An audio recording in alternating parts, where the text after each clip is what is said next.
What is up, and welcome to another episode of the Progress Podcast. Today, I'm really excited and delighted to be joined by Rylee Jo Smith. Thank you. We're gonna I'm dive happy to into be here. yeah. We're gonna dive into some exciting things today. This is the podcast where young people can come to learn and know that progress is possible. Every time we do an episode, I love to bring on guests that prove that principle. And Rylee, as you'll come to know, she certainly does.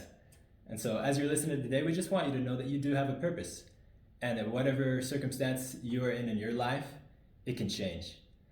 Rylee, you really have a powerful story to share. Thank you. Yeah, I'm excited for our guests to hear it and for me to hear it again in more detail, get to ask some questions. But it kind of starts with this idea of the perfect Smith family. Yeah. You know, kind of this idea where people look into your life and they might think that it's perfect. For sure. But would you want to share a little bit more detail about your family and your life? Yeah. So, my whole life, like you said, people kind of did see my family as this picture perfect Smith family. You know, that's a phrase we'd hear a lot. Like we'd have people come over and come to us and be like, "Oh, I don't understand why my life is so hard. Like your guys' life is so great." But little did everyone know that our life was actually totally falling apart, and we were completely crumbling as a family, as individuals, and our life just in a whole was in a really dark space. But no one knew that because we didn't ever tell anyone what was going on. But really, so kind of just to give some background. So my dad is a drug addict. He was using my whole childhood, pretty much until a few years ago. He played college football. In college, he got addicted to pain pills, and it started there. He got pretty hooked, and eventually pain pills was no longer an option because he was blacklisted from all doctors, and he had turned to some harder substances and turned to street drugs, and things just got worse and worse and worse. And eventually our family kind of hit our ultimate rock bottom. My dad hit his own rock bottom, I hit my rock bottom, and our family was just in a really, really dark spot. And once he tried lots of recovery programs before that, but once he lost his job, my mom kind of said, okay, you have two choices here. You can leave our family or go to rehab. And obviously my dad chose to go to rehab. My parents talked about getting separated multiple times. My mom sat him down and he's like, hey, if you use again, you're done. And my dad said, okay, I will never use again. Here I am, and then the next morning he'd find himself back at his dealer's house because something we did not understand back then was that addiction is truly an illness. It's a sickness. It's like you can't just tell a cancer patient will just get better, It's just like telling an addict to just stop using. They can't. It's like their brain and their body needs that to function. So, my family just kind of hit our ultimate rock bottom. We were totally crumbling apart, but we never told anyone. We definitely kept it a big secret. And I think that also contributed to my rock bottom because I felt like I'm the oldest of my the five kids in my family, and I felt like I had to kind of keep that secret to protect my family, and to protect my dad and just my family. So, but to keep that inside and to be dealing with all this, especially at such a young age, was a lot, and it was very hard. And so no one ever knew, and I think that just has played a huge part in my life. Of you never know what someone's going through, assume 99% of the time that someone's going through the worst challenge of their life, and most of the time you'll be right, Yeah. But that's kind of a little bit of background. Yeah, I think everybody listening to this has heard this before, that everybody struggles. Yeah.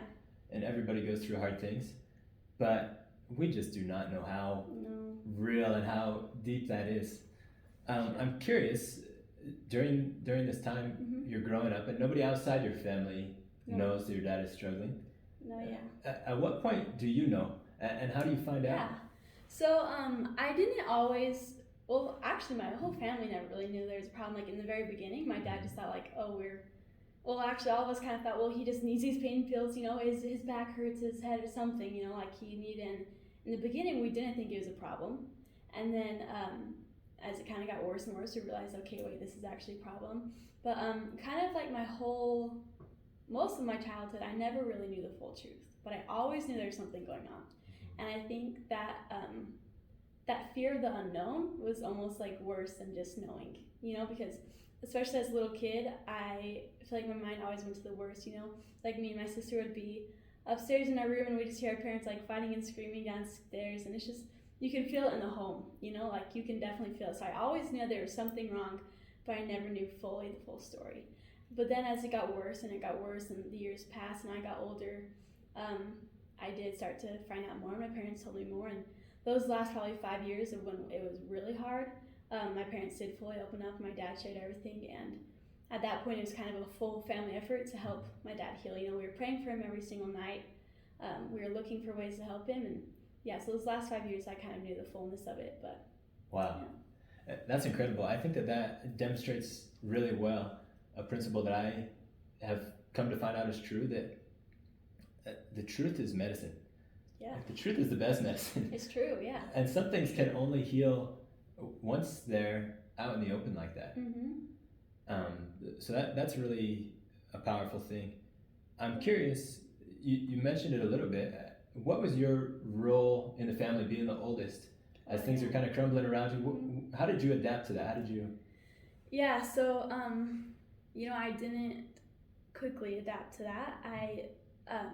It was really hard. So, well, for the first few years, it was just kind of me, my sister, and little brother, and then the two youngers came along throughout the process. But no matter what stage it was, I felt kind of like that responsibility for my family, you know, and especially, so when my dad went into rehab, my mom obviously had to go back to work full time, you know, and I became like the mama. I became the mom of our family. And me and my sister definitely had to step up a ton, and I kind of did become that mom, like, role in our family. And especially at a young age, like, that's a lot for a little kid. Yeah.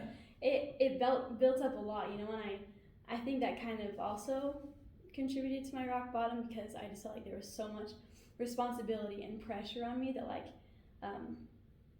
I say, like, these rocks just were like totally taking me down, you know, and every single thing that's happening in my life, every responsibility, everything was just another rock that was just crushing my life. And it was really hard. It was a lot of pressure, and I think, but also I'm very grateful for today, because I know, like, that my maturity and, like, where I'm at in my life right now would not be the same without that. Like, I did have to grow up really fast, and I had to learn a lot of life lessons really young. So I'm grateful for it now, looking back. Like, I wouldn't change it, but it was really hard in the moment.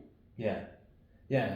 For those listening, just a glimpse into Rylee's life and who she is. I mean, you can feel the power in what she's already shared with us today, but a little bit of context. Last night, you were sharing this same story, the same message. Yes. At the rehab place that your dad actually attended, right? Yeah. And all the time she's visiting schools and different organizations to share this message about addiction and recovery and bringing things into the light. And she really is just such a force for good. I want to hear more about. Thanks. I want to hear more about your rock bottom. What's exactly the timeline of that? Yeah. And what did you experience? Oh man, well, I would say the worst was I was probably around 12 years old, and that was when, my dad was going into treatment.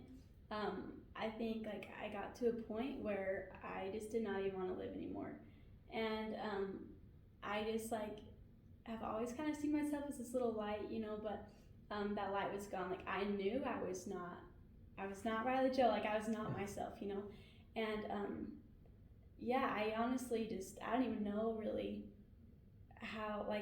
what led me to that point, but I just knew, like, there was just so much going on, and I just felt like there was no escaping. I couldn't get out. I lived my life in so much anger and resentment and fear, and I feel like that's, actually, I do know what got me to my rock bottom, and that was it, you know, like, there was just so much darkness in my life, and I just had so many awful feelings towards everyone and everything.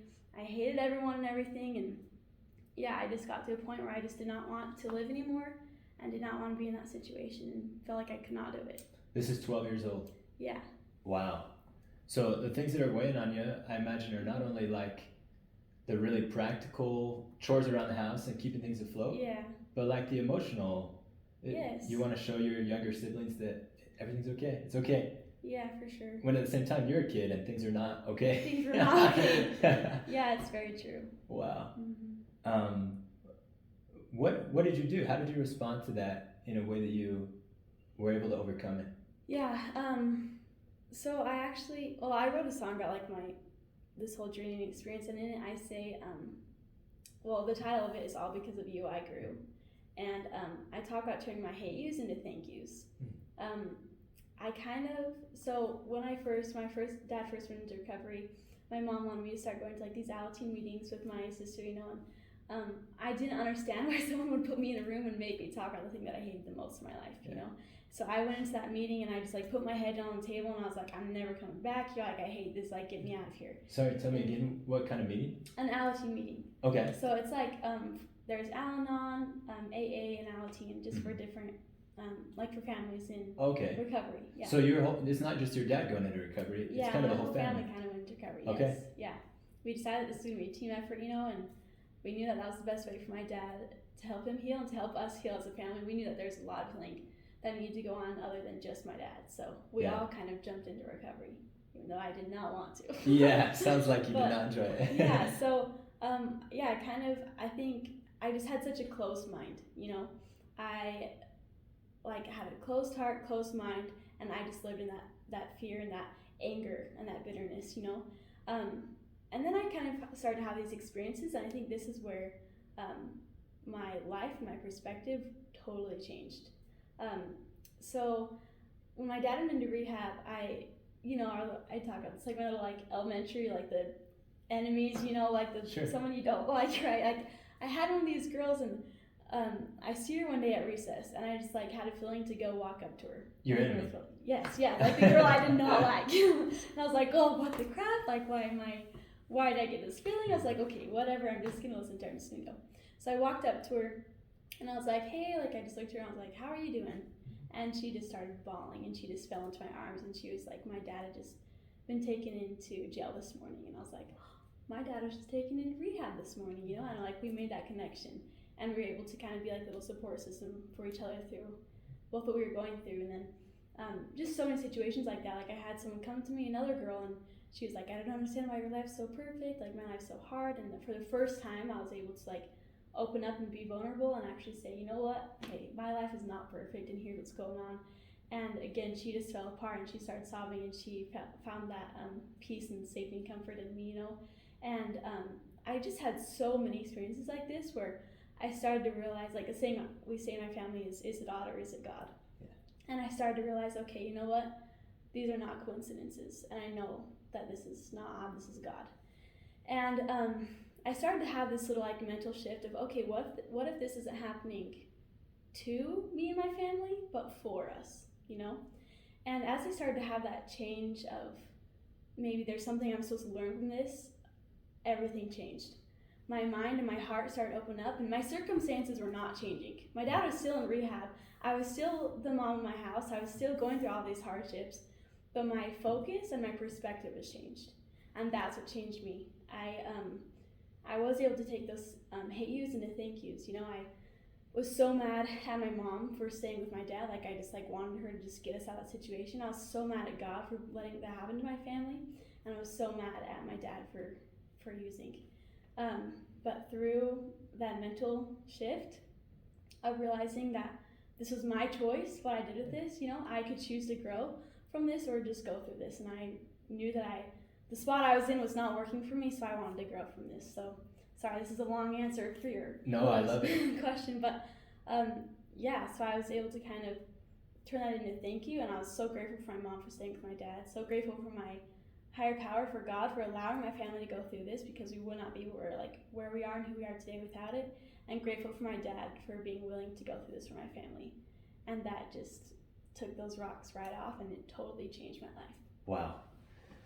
If I could take what you just said and put it on a vinyl record, I'd quickly wear out the part. That is just so powerful. What an empowering message about choice. I mean, the reason we're here is to talk about how progress is possible. And I love how your most important pivotal moment of progress was nothing external. No, yeah. It was something that you chose. You're going to assign a different meaning. You're going to roll with the punches and take this as something that's to your advantage.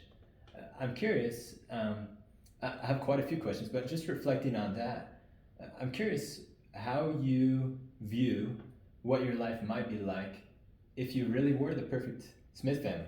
If your dad either kept it a secret or maybe even never struggled with addiction at all, what would you be missing that now you have? Oh man, well, I know a lot of me would not be who I am today, and my family would not be where we are today. We are closer with God than ever, we're closer to each other than ever, and we've been able to help so many families that are going through the same thing that we did. So first of all, I know like we wouldn't have been able to play that role, you know, for God and His plan, and help those families out. And yeah, I mean, so much of what I do today, you know, like I mentioned, I was able to produce a song about what I've been going through, and now I'm able to go speak and sing all over Utah about this and be that source of support and connection for so many people. You know, me and my siblings have started a youth support group for kids going through the same thing that we did, and just so many things where I know that this is God's plan for us. Like, I can't even actually think to imagine my family without this child, and something I just love so much is I never thought in a million years that the thing that I hated the most in my life, our greatest trial, could become our greatest miracle. The thing that I'm the most grateful for in my life, and what honestly and truly has made me who I am and where I am today. Mm-hmm. I love that phrase, is it odd or is it God? And maybe even an extension to that is, sometimes we might ask, well, you said it actually, is why is this happening to me? Yeah.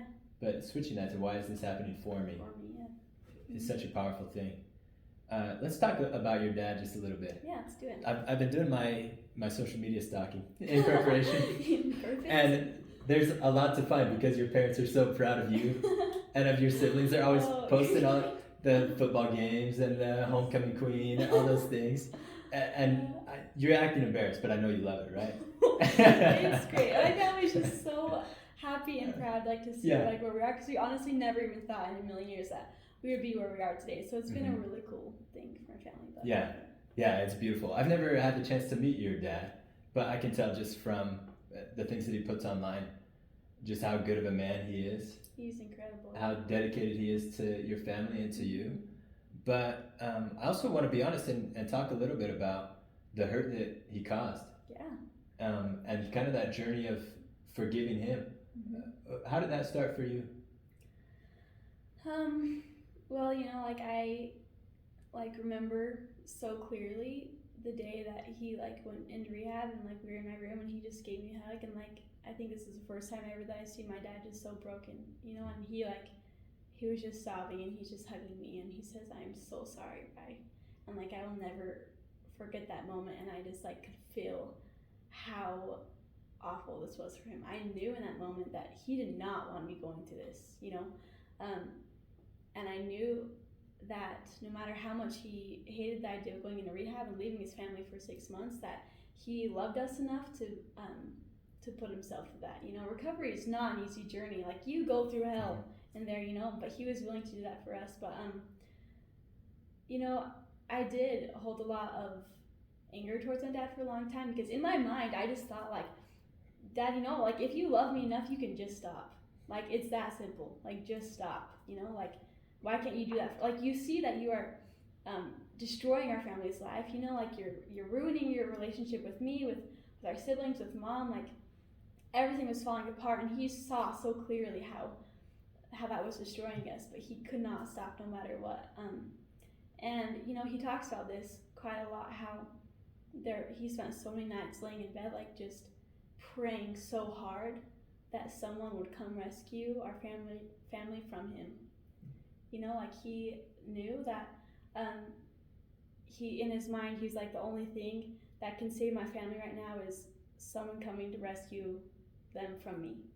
You know, and I never really saw that side until after he got out of recovery. You know, like, I didn't understand the hurt and the pain that he was going through. But I think just seeing his willingness to, like you said, like, how dedicated he is to my family, you know,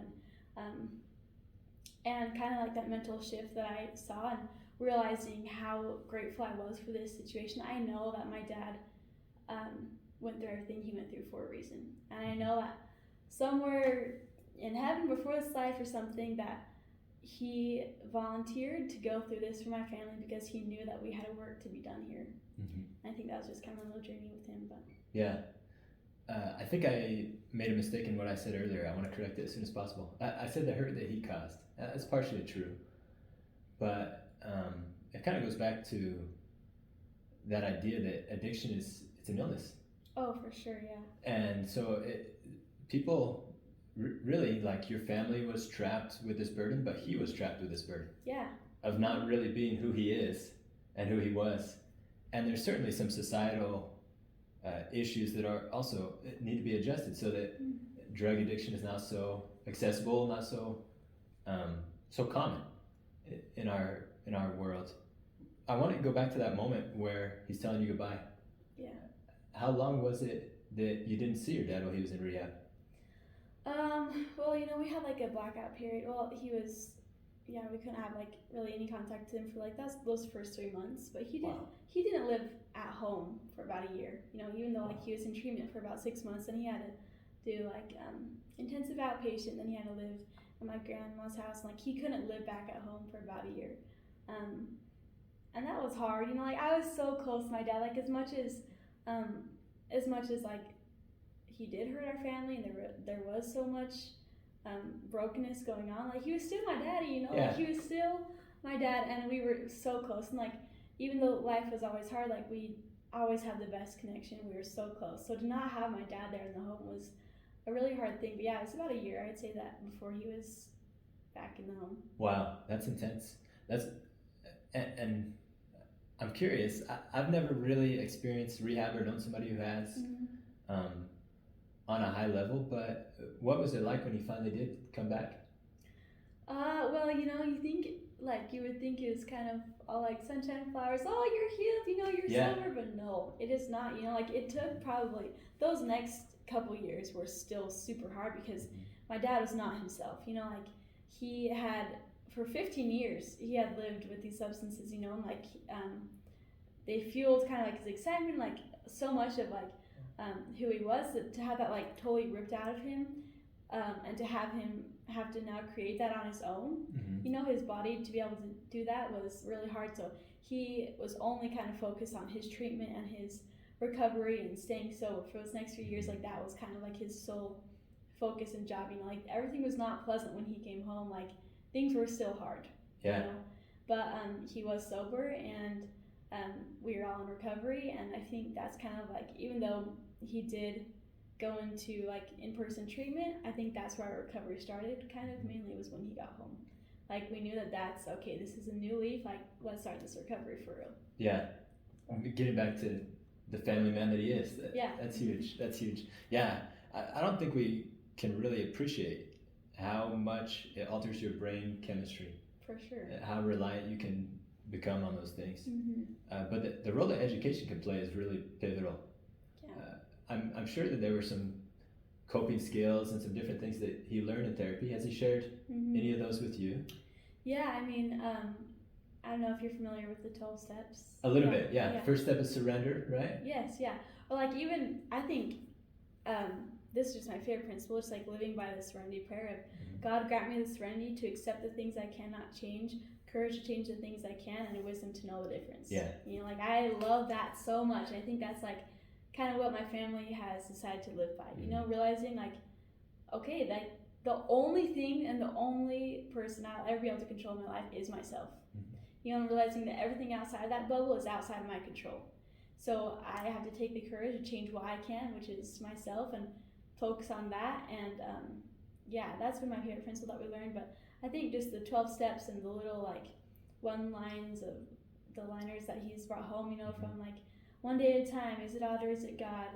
Right on God. Just so many things, where like now recovery is in every day of our life. And if you don't mind sharing just one more story. But Please. So about a year and a half ago, my youngest brother, he was about 3 or 4, had a near-death experience, and my family kind of like again went to a little like situation where we should be in a rock bottom, but because of recovery and because of treatment that we had been through, and what we learned, our family was able to like stay together. My dad didn't use again, and we were able to also come out of that situation on top. And like we talk about this a lot. We're like, what if we had to go through everything that we went through with my dad's recovery just to be able to make it through this experience?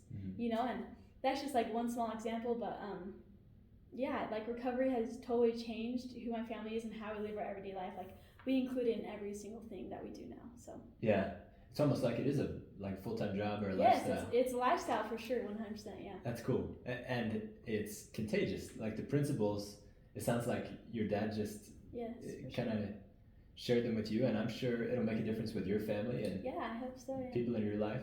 Do you mind sharing more about what happened with your little brother? That's scary. Yeah. So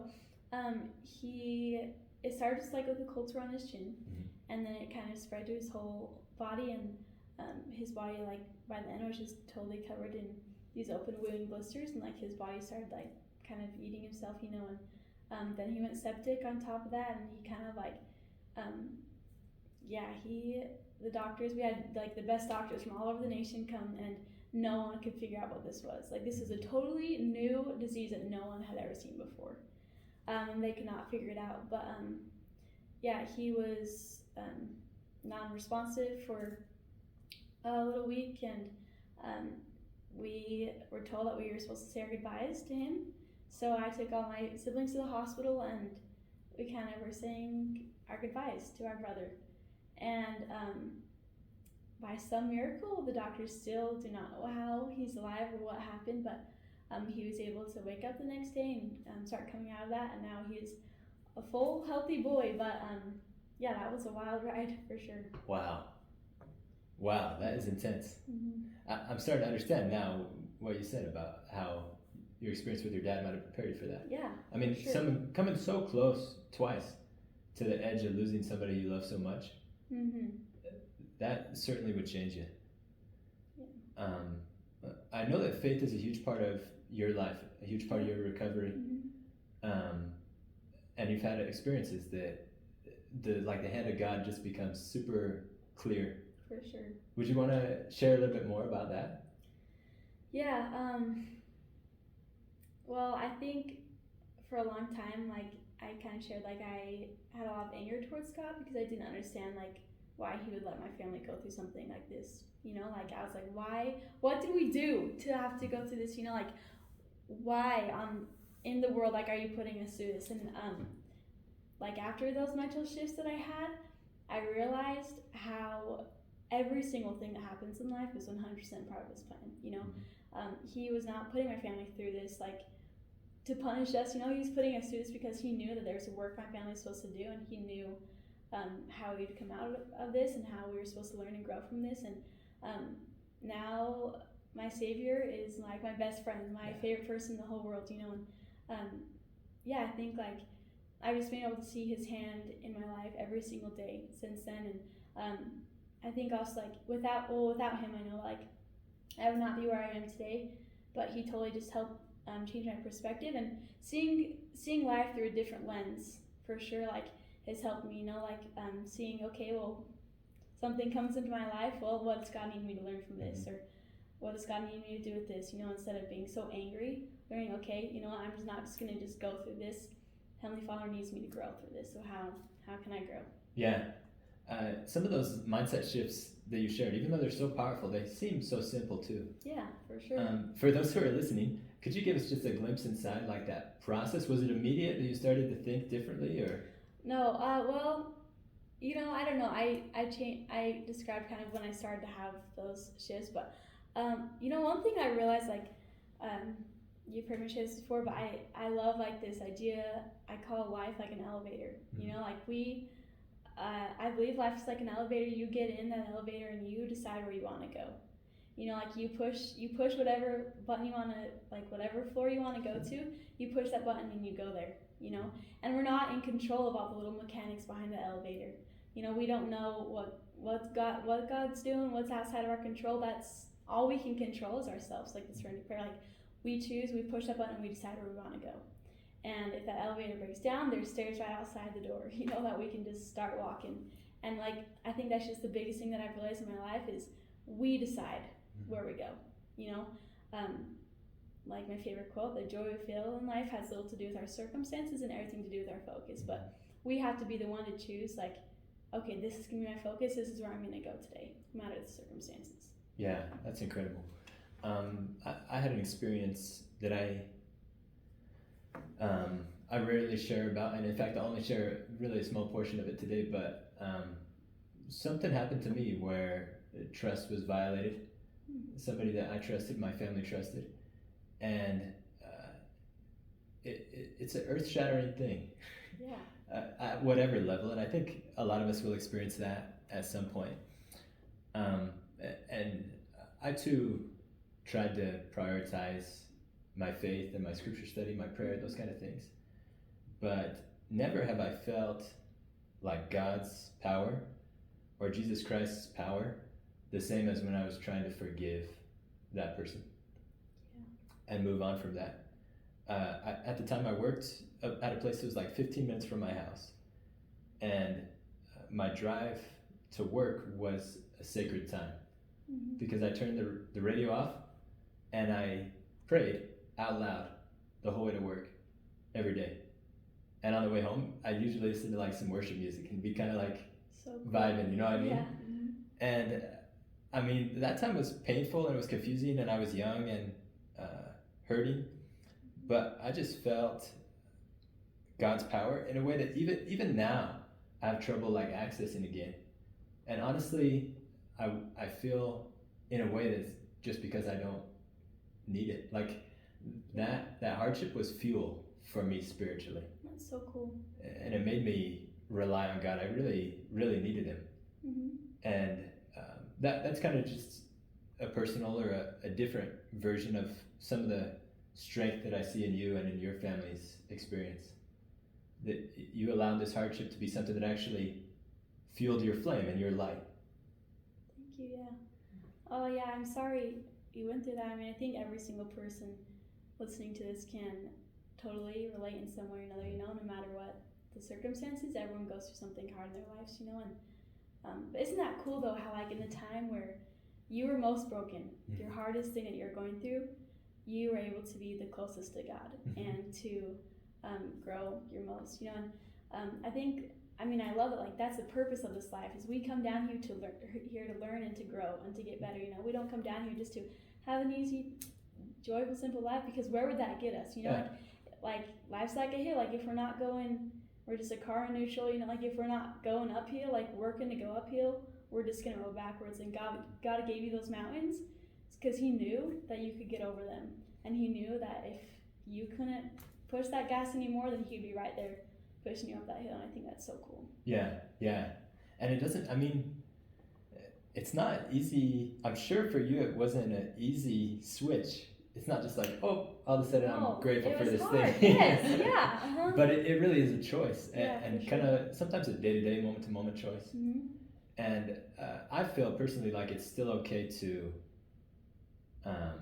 cry. It's still okay to struggle. It's still okay to ask for help, certainly. Sure. Yes. What we would want to avoid is like self-pity to the point of giving up. 100%, yeah. You know, and the way that you turned your experience, or that God blessed you to see your experience could actually lift other people, that really is a game changer as well. Something that, if you're listening, you're going through a struggle like that, I invite you to consider who could be benefited from what you're going through. Who can you turn to and actually provide some strength or help that you couldn't before because of what you're going through now. I want to talk a little bit more about your music. Oh, yeah. Has that been a lifelong thing?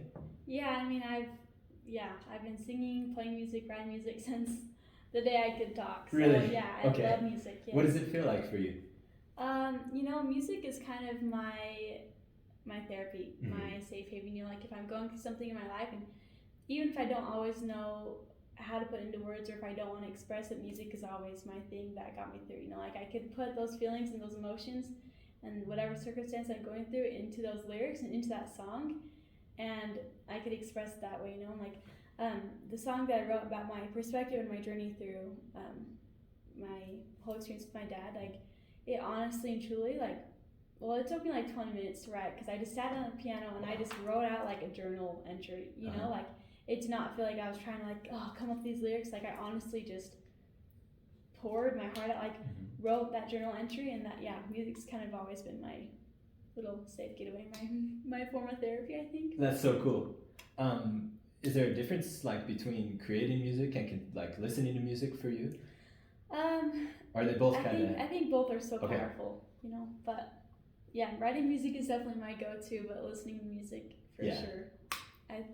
I love songs that I find and I can relate to, and that was the hope with the song that I wrote. You know, it's like that people, and it's been really cool to see this play out. But someone can hear that song, and no matter what circumstance they're going through, they can choose the you and that all because of you. I agree, you know, and they can relate to that and they can resonate with that, and it's like that song was written for them, and that starts their path of healing. So yeah, I wouldn't want to put you on the spot to have to belt it out right now, but do you know like some of the lyrics of that maybe you could just... So the first verse, like all the tears, all the heartache, all the pain, but I can't imagine where I'd be without the misery.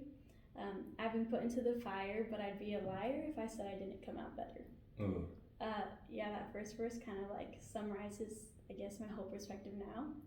But yeah, then the chorus, just turning those hate yous into thank yous, you know, and then now because of this, like coming out on the other side, all because of you, I grew. And then, you know, later in the song I talk about how, like looking back, I never would have known that like these hardships would become my miracles and become something that I could bless other lives with and that I could grow from. And I think if like you would have told me in the middle of my trial, you know, like, oh, this is something like, you'll be grateful for this someday. I'm like, what are you talking about? Like, you're crazy. Go jump in that lake. Because no, like, how could I ever be grateful for this, you know? But honestly, now, like, looking back, I'm like, wow, this was meant for me. Like, I was supposed to go through this to grow. And then, just in the bridge, I kind of talk about how, like, on the outside, everything looked perfect. But on the inside, we were falling and breaking apart, you know?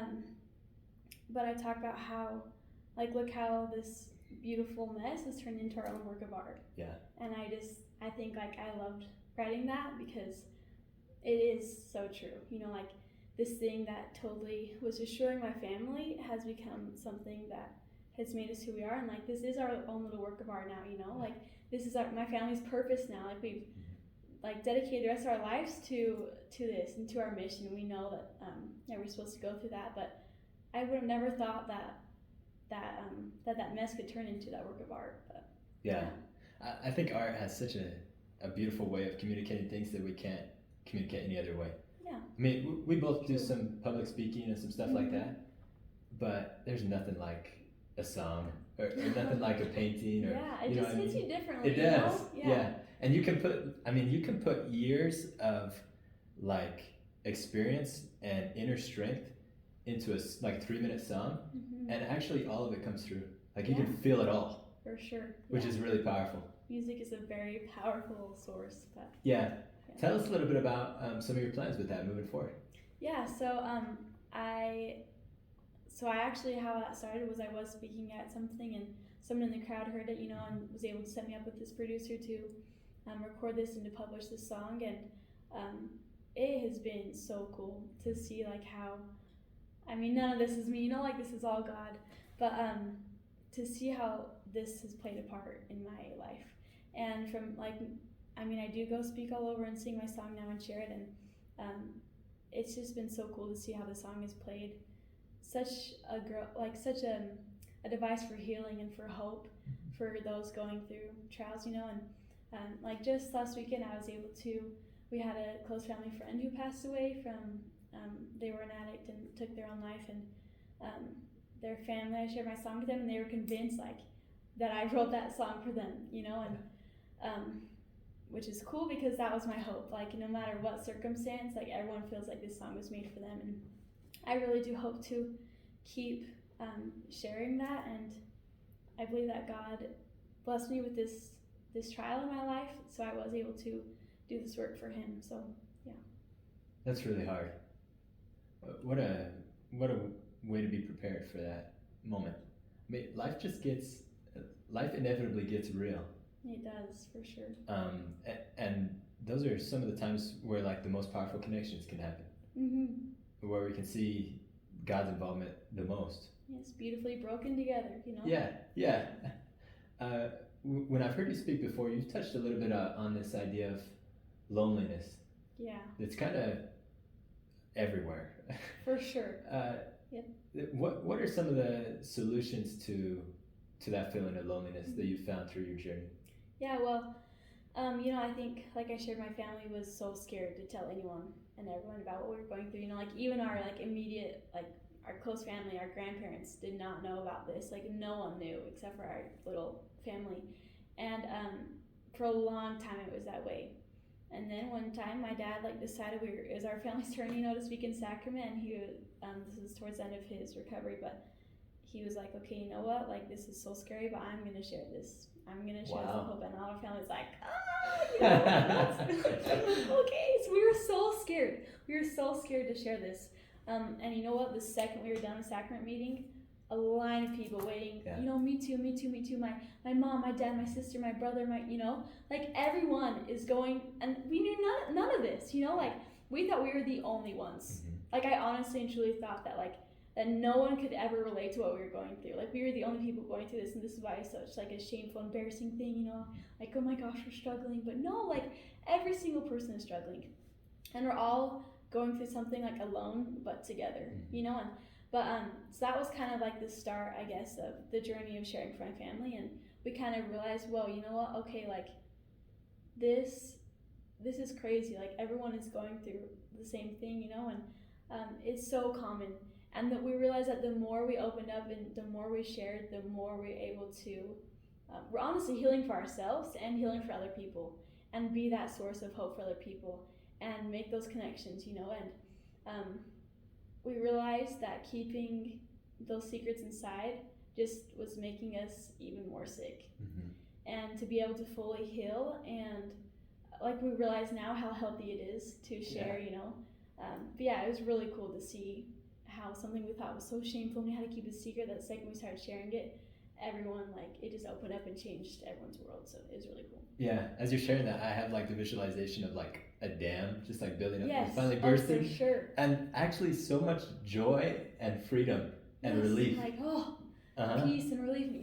For sure. And it happens with like big things like that. But I've also experienced it in really small ways in my life. Like my mom grabbing me, putting me in the car, taking me for a ride, and saying, come on, talk. So cool. You know what I mean? Just like let it out of your chest. And even those little things, I think weekly we need to have maybe a little venting session or something. For sure. You know what I mean? Yeah. You know, my brother always says it's like our emotions are like a volcano. You know, like if it just keeps like being shoved down there like that, it's all stuck in there. Like it's gonna erupt. No matter what, you know. But if we just like let it out slowly, like at a time, you're not gonna have these huge life-damaging explosions. You know. Right.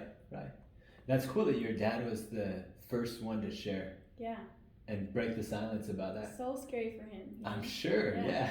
How does he feel now about how you're sharing this message? Yeah, he is beyond thrilled and grateful, you know. And obviously it's still like, when we talk about it, it's still hard. Like I ask him sometimes, like, because we do talk about it a lot. And me and my dad have spoken together, and my family has done quite a bit. My dad shares so much, you know, and he is so awesome about sharing with anyone and everyone who needs to hear, like, his story, and he does not hold back, you know. But it was really scary for him, but I think just so cool to see how our family has evolved, you know. And even though like it still feels so real and so recent to him, he sees how impactful it is to share this and to see how many people are going through the same thing who need to hear it. Like if we would have been going like in the middle of what we're going through, someone would have come to us and like we heard that someone was going through the same thing, like it would have been game changer, you know. So I think it's been really cool for him to be able to play that part for other people of what he needed. Yeah, incredible courage. And I'm sure like there's the impact that we can measure sometimes, but this was a crowd of this many people or whatever. Yeah. But the one-on-one impact, you can't measure that. For sure. Like you just don't know how big of a difference it can make. For this question, feel free, share what you want to share. I'm just curious, and I know the love that you and your dad have for each other. Yeah. Where are you in the process of forgiving your dad?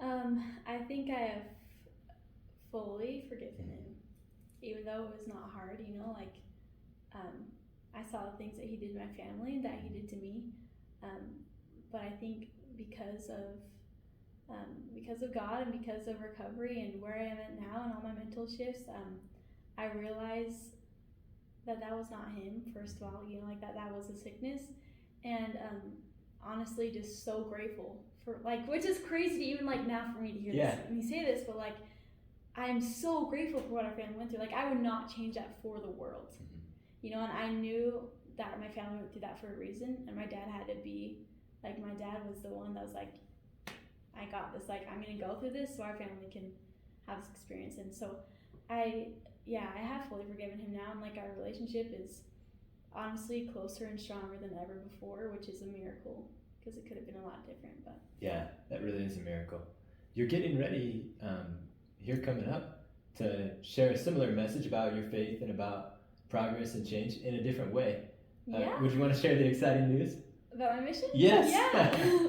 So I am leaving at the end of March to go to Santiago, Chile for my mission. I'm so excited. You're so ready. You're gonna love it.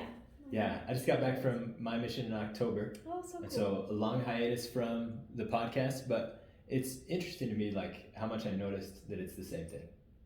That's so It really, like a lot of what you do now is the same thing that you'll be doing there. Awesome. And so you'll really be a powerful light for people down there, and I'm sure you'll meet folks who you'll find connections of, something I gained in my life experience so far, this person needed that for me. As you're preparing for that, you also you're going to school and you have a couple exciting projects going on. Do you want to, for those watching, you can tell Rylee's really blinged out. Do you want to share something about your jewelry? Yeah, so I do like permanent jewelry.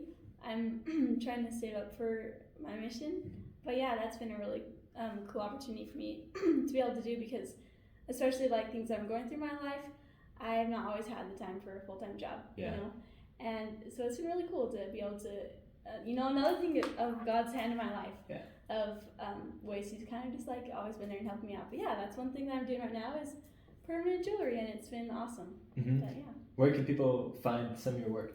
I mean, I do just have an Instagram page. It's called Forever Linked by Rylee Jo. Yeah. And yeah. I like that name. That's cute. I think there's like symbolism to it as well. Yeah. Permanent jewelry. I know my mom and my sister, and an exchange student who was staying at our house, they got like matching bracelets one time. Oh, cool! Yes. And it's a cool way to, like, if you have a New Year's resolution, or if you have something that you need a reminder of, which sometimes could be helpful when you're making a new habit or breaking an old one. For sure. Permanent jewelry could be a cool way to do it. Yeah, I love that. For a lot of years, I wore a metal bracelet, and it was engraven, but it was on the inside. And anybody who knows me, they could probably guess what it said. It said progress. So cool. And I guess the symbolism of that for me was that it was written on the inside is that I don't need to always be making progress as it appears on the outside. I don't need other people to see that I'm growing or changing it. For sure. But it's really important to me that on the inside, I'm closer to who God wants me to be, closer to who I want to be. I love it. And so, I took it off eventually once I felt like that message actually made it in me. I didn't need it anymore. That. Yeah, so cool. Which is, I guess, full circle for what symbolism was. But I think that's really cool. Thank you. In your music, where can people find? They can listen to it anywhere? So right now I'm just about done producing it. Okay. Yeah, it will be on Apple Music, Spotify. Wow. Yeah. That's sweet. All because of you, I grew. Yeah. All right. That'll be sweet. And I've heard it live. Yeah. But I hope everybody else gets the chance to check that song out too. Really powerful. As we're starting to come to a close today, Rylee, you've really shared a lot that's been inspiring and courageous, and Thank you very much. Peeled back the layers of what's real in your life and in your family's life. Are there any final thoughts or experiences you would want to share before I dive into our final questions? I mean, I think just something that I really love is I know I know that there's probably a lot of you out there who are listening to this who are in the middle of your trial and your success story has not yet been seen. And I also know that there's a lot of families who go through what my family went through and do not have a success story. But I promise you that you can find your own success story, no matter your circumstances. So yeah, I think I just would challenge people to find their own success, even though circumstances may not provide it always. But thank you so much. Mm-hmm. Yeah, a very encouraging message. I'll just ask one more question, actually. Mm-hmm. I'm curious, along this whole experience for you, if there's been like a particular standout moment that you realized that progress is possible.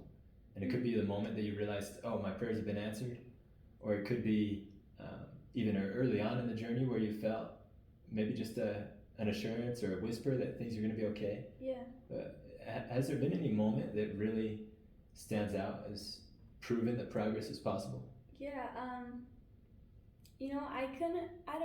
I think there's lots of like little moments that contributed to this, but I remember, well, I think all of them kind of together in the whole provide this, but one just little example was like I remember sitting in my room one day and like I was just sitting at the end of my bed and I'm like, oh, like I cannot keep living life like this. Like I have to find something to change because what I'm doing right now is not working.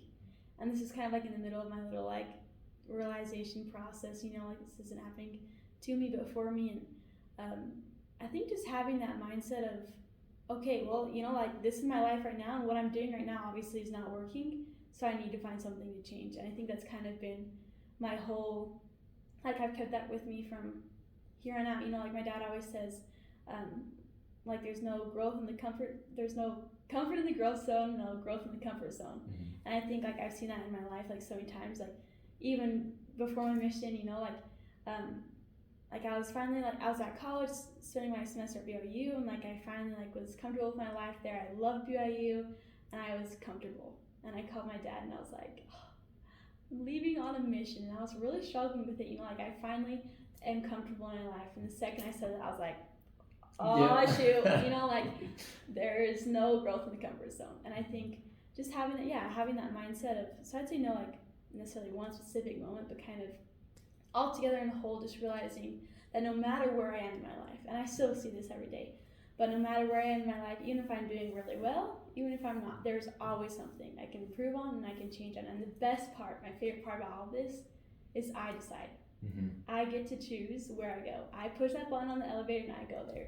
And that's the most powerful thing, I think. But yeah, thank you so much.